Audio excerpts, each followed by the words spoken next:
ညီမရဲ့ဖုန်းခဲလာပြီလေဗျာနောက်ဆုံးပုံတွေက3ပုံမြောက်ကို social media တစ်ခုပေါ်တင်လို့ဗျာလက်ဆောင်ရမယ်ဆိုတင်ပါလား ရပါရှင်ဟုတ်ကဲ့ 3ပုံမြောက်ဘာပုံလဲ ဖုန်းမအလားပုံ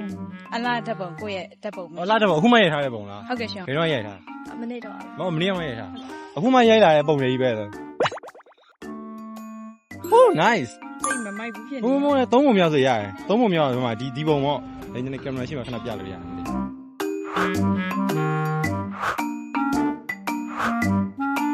ခုနပြလိုက်တဲ့3ပုံမြောက်ကို Facebook မှာပဲဖြစ်ဖြစ် TikTok မှာဖြစ်ဖြစ် public နဲ့ကိုကြိုက်တဲ့ caption နဲ့တင်သွားလို့ရှိရင်ပြီးလို့ရှိရင်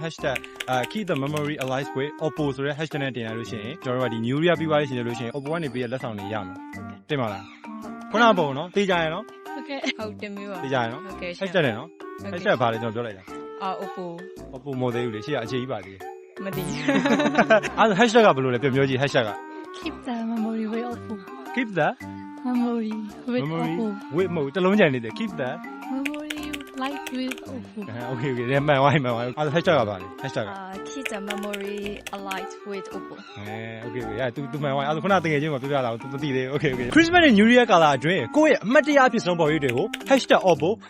#keep the memory alive with oppo ဆိုတဲ့ hashtag တွေနဲ့ Facebook ဒါမှမဟုတ် TikTok ပေါ်မှာ public နဲ့တင်ကိုတင်ထားတဲ့ post ကို screenshot ရိုက်ပြီးတော့ oppo ရဲ့ original campaign post အောက်မှာ comment လာမှန်းယုံနဲ့ oppo band oppo eco buds နဲ့ဖုန်းမေလက်ဆောင်တွေကိုရရှိနိုင်ပါပါလက်ဆောင်တွေအများကြီးပေးနေရဆိုတော့အမြန်ဆုံးပါဝင်လိုက်ကြရအောင်